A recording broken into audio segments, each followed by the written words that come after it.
আছে।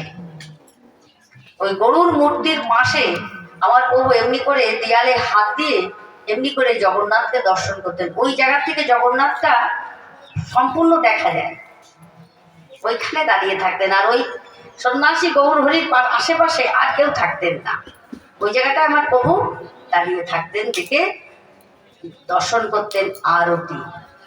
মানে যখন তিনি আরতি দর্শন করতেন তিনি সম্পূর্ণ নিজেকে রাধা ভাবে ভাবিত হতেন। কখনো তিনি রাধা, কখনো তিনি কৃষ্ণ। তা বলছে রাধা কৃষ্ণের যে উভয় অঙ্গ মন্থন করে হয়েছে প্রেমের তরঙ্গে। রাধা কৃষ্ণের কখনো রাধা কখনো কৃষ্ণ, এইভাবে প্রভু জগন্নাথ মন্দিরে জগন্নাথ দর্শন করতেন। ঠিক এমন সময় ব্রহ্ম মুহূর্তে যখন আরতি সম্পূর্ণ হয়ে গেছে, মঙ্গল আরতি জগন্নাথের, ঠিক এমন সময় পাণ্ডা এসে সন্ন্যাসী গৌর হরির কাছে হাতে কিছু প্রসাদ দিলেন। প্রসাদ মানে দয়া, প্রসাদ মানে কৃপা, প্রসাদ মানে অনুগ্রহ করা। যখন তিনি প্রসাদটা দিয়েছেন প্রভু মনে মনে চিন্তা করলেন এই প্রসাদের কৃপায় আজকে আমি বাসুদেব সার্বভৌমকে করব। তখন এই যে মহা ঔষধি প্রসাদ, আত্মবিশ্বাস থাকতে হবে প্রসাদের উপরে। এই যে মহাপ্রসাদী প্রভু কি করলেন, বহির্বাসে এমনি করে মুড়িয়ে শুভ বিজয় করলেন বাসুদেব সার্বভৌমের আলয়ে। সবেমাত্র পণ্ডিতজি কৃষ্ণ কৃষ্ণ বলতে বলতে তিনি বিছানা ত্যাগ করছেন, এমন সময় প্রভু দিয়ে দরজাটা নাড়িয়ে দিয়েছে। নাড়ানোর সঙ্গে সঙ্গে দরজা খুলে দিয়েছে। বললেন প্রভু তুমি এখানে, মানে অস্বীকার করার আর জায়গা নেই, তো তুচ্ছ তাচ্ছিল্য করার জায়গা নেই। কারণ 3 দিন আগে তাকে ষড়ভুজ মূর্তি দর্শন করিয়েছিলেন এবং শত শত শ্লোকে সেই ষড়ভুজ মূর্তিটাকে শত শত শ্লোকে বাসুদেব সার্বভৌম বন্দনা করেছিলেন তার চরণ। অস্বীকার করার জায়গা নেই। আটকে উঠলেন, বললেন প্রভু তুমি এখানে। হাসিতে হাসিতে প্রভু কহিলেন বাসুদেব আমি তোমার জন্য জগন্নাথের মহাপ্রসাদ নিয়ে এসেছি, নাও বাসু। ভালো করে লক্ষ্য করবেন সময়টা কখন, ভোর বেলায়। বাসুদেব সবে মাত্র বিছানা থেকে উঠেছেন। তারপরে ব্রাহ্মণের যে ব্রাহ্মণোচিত যে ত্রিসন্ধ্যা গায়ত্রী, সেটা তো তাকে তো করতেই হবে। তিনি মস্ত বড় পণ্ডিত। প্রভু বলেছেন নাও প্রসাদ নাও। তিনি কিছু অজুহাত দিলেন। কি বললেন যে প্রভু কিন্তু প্রভু, যখন বলেছে কিন্তু প্রভু, আপনারা কি বলবেন যদি ভোরবেলায় বিছানা থেকে উঠার সাথে সাথে যদি প্রসাদ দিয়ে নেবেন? হ্যাঁ কি না বলুন? নেবেন না তাই তো? কে নেবেন বলেন তো? নেব তো, যদি দেয় সে অবশ্যই প্রসাদটা আগে নেব। এবার বাসুদেব বলছেন কিন্তু প্রভু আমি যে এখনো পরিদেহ বসন পরিত্যাগ করিনি, দন্ত ধাবন করি নাই, শৌচ ক্রিয়া আদি হয় নাই, ব্রাহ্মণের যে ব্রাহ্মণোচিত যে ত্রিসন্ধ্যা গায়ত্রী স্নান আমি তো কিছুই হয়নি, কেমনই প্রসাদ নেব? এটা আমরা যেরকম বলে থাকি বাবা ওখানে রাখো পরে নেব, তাই না? কিন্তু মহাপ্রভু বললেন বাসুদেব তোমার রোগ এখনো সারে নাই, রোগটা রয়ে গেছে।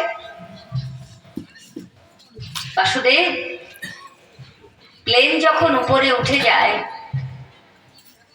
আকাশের উপরে যখন প্লেন উঠে যায় তখন নিচের দিকে তাকিয়ে দেখবে সব ধোঁয়া।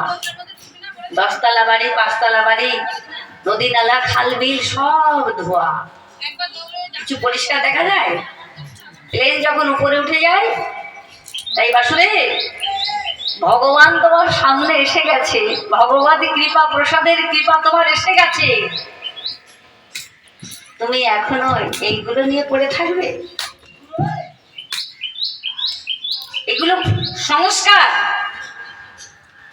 ভক্তির জায়গায় যাবার যে সংস্কারগুলো এগুলো মানুষের করতে হয়, এটা কর্তব্য, এগুলো সংস্কার। কিন্তু সংস্কারের ঊর্ধ্বে যখন ভগবত কৃপা হয়ে যায়, ভগবান সামনে এসে গেছে, তোমাকে নিতে এসে গেছে, তখন তুমি এইগুলো দেখাবে? ধরো রাত্রি 2টোর সময় ভগবান বললেন আমার ঘরটা ছেড়ে দাও,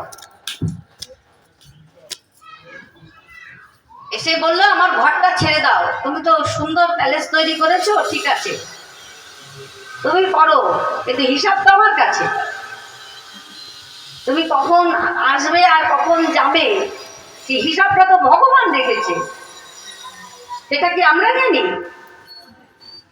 1টা ঘন্টা বাজলো তৎক্ষণাৎ জন্ম হলো, আর 1টা ঘন্টা কখন বাজবে সেটা আমরা কেউ জানি না। তাই বাসুদেবকে বললেন, বাসুদেব ভগবান যখন তোমার সামনে এসে গেছে, তোমার কৃপা প্রসাদ এসে গেছে, তখন তুমি এইগুলো দেখাবে? বাসুদেবকে এত সুন্দর করে আত্মতত্ত্ব বোঝালেন প্রভু। পরবর্তীতে বাসুদেব হাতখানা দাঁড়িয়ে দিয়ে বললেন, প্রভু সত্যি তো মা, যখন আমরা বৃদ্ধকাল এসে যায়, বৃদ্ধকাল আবালো সব শোক বাগালো, পীড়া বশ হইল কাতর, যখন পীড়া বয়স এসে যায়, আমার যাবার সময় হয়ে যায়, প্রিয়জনের কাছ থেকে কত আমরা অবহেলিত হয়ে যাই, তাই না? অনাদর, অবজ্ঞা, অবহেলিত ভাবে আমরা এক কোনায়, ঘরের এক কোনায় পড়ে থাকি অসুস্থ অবস্থায়, কেউ যায় না আমার কাছে, গ্যাস গন্ধ লাগে, কিন্তু ভগবান কি সেখানে যাবে না? হ্যাঁ, তাহলে সে কত আপনজন বলুন তো, যে সেইখানে আমার যাদের প্রিয়জন ভেবেছিলাম, বন্ধু ভেবেছিলাম, যে আনন্দম গতি বর্ধনাং, আনন্দকে বাঁধবার জন্য নাতির ঘরের পুঁথি পর্যন্ত দেখতে চেয়েছিলাম ভগবানের কাছে, ভগবান তোমার এখন নাম করবো না, পরে করব, তুমি আমাকে এইগুলো নাগে দাও। তারা কেউ ডাকলে আসে না কাছে, কিন্তু ভগবান ঠিক সেখানে পৌঁছে যাবে, বন্ধু রূপে সামনে দিয়ে দাঁড়াবে। আর ভগবান যখন পৌঁছে যাবে তখন তোমাকে দেখবে, কার পরিদেহ বসন পরিত্যাগ করা হয়নি, কার দন্ত ধাবন হয়নি, কার বাহ্যিক ক্রিয়া হয়নি, কার ত্রিসন্ধ্যা গায়ত্রী হয়নি, এগুলো কি ভগবান দেখবেন? দেখবেন না, বলে ওগুলো করার সময় তোমার চলে গেছে, ওগুলো করার সময় তোমার চলে গেছে, সময়তে তুমি কিছু করো নাই, এখন আর কি। ভগবান তাই বাসুদেব সার্বভৌমকে বোঝালেন যে বাসুদেব প্রসাদ নাও। বাসুদেব হাতখানা বাড়িয়ে প্রসাদটা দিলেন। প্রসাদটা দেবার সঙ্গে সঙ্গে সঙ্গে সঙ্গে শ্লোক রচনা করলেন। বাসুদেব সার্বভৌম শ্লোক রচনা করলেন, সেই প্রসাদকে বন্দনা করলেন। মহাপ্রভু হস্তস্থিত প্রসাদ, মহাপ্রসাদে গোবিন্দে নাম ব্রহ্মণি বৈষ্ণবে স্বল্প পুণ্যং বাতাং রাজং বিশ্বাসন জয়তে। বললেন শরীর অবিদ্যা জালে জলেন্দ্র, তাহে কালে জীবে ফেলে বিষয় সাগরে, তার মধ্যে জীববাহু তিলভময় সুদূর মতি, তাকে যে তা কঠিন সংসারে কৃষ্ণ বড় দয়াময় করিবারে জিহ্বা জয় সপ্রসাদন্ন দিল ভাই। সেই প্রসাদন্ন অমৃত পাও মুখে রাধা কৃষ্ণ গুণ গাও, প্রেমে ডাকো চৈতন্য নিতাই, জয় জয় মহাপ্রসাদ। প্রসাদকে বন্দনা করে বাসুদেব সার্বভৌম মুখমণ্ডলের মধ্যে দিলেন। ভগবান মনে করলেন আজকে তোমার প্রসাদে বিশ্বাস হয়েছে, আজকে তোমার ভববন্ধন মোচন হলো, সেই পরম তত্ত্ব লাভ করলে বাসুদেব আর তোমার কোনো চিন্তা নেই। আজ থেকে তোমার নজর থাকবে কি জানো? মহাপ্রভু দণ্ড নৃত্য করেছিলেন, বাসুদেবের সার্বভৌমের জন্মিল মহাপ্রসাদে বিশ্বাস, আজ হইতে ঘুচিল তোমার জন্ম জন্মান্তরের কর্মবন্ধ পাশ। কৃষ্ণের উচ্ছিষ্ট হয় মহাপ্রসাদে নাম, ভক্ত ভুক্ত অবশেষ হলে মহাপ্রসাদ আখ্যান। বাসুদেব আজ থেকে তোমার নজর থাকবে ভক্ত পদ ধুলি আর ভক্ত পদ জল, ভক্ত ভুক্ত অবশিষ্ট 3 সাধনের বল। এই 3 সাধন হইতে প্রেম উপজয়, তাই তো সর্বশাস্ত্রে ফুকার। প্রেম সে বলো রাধে রাধে।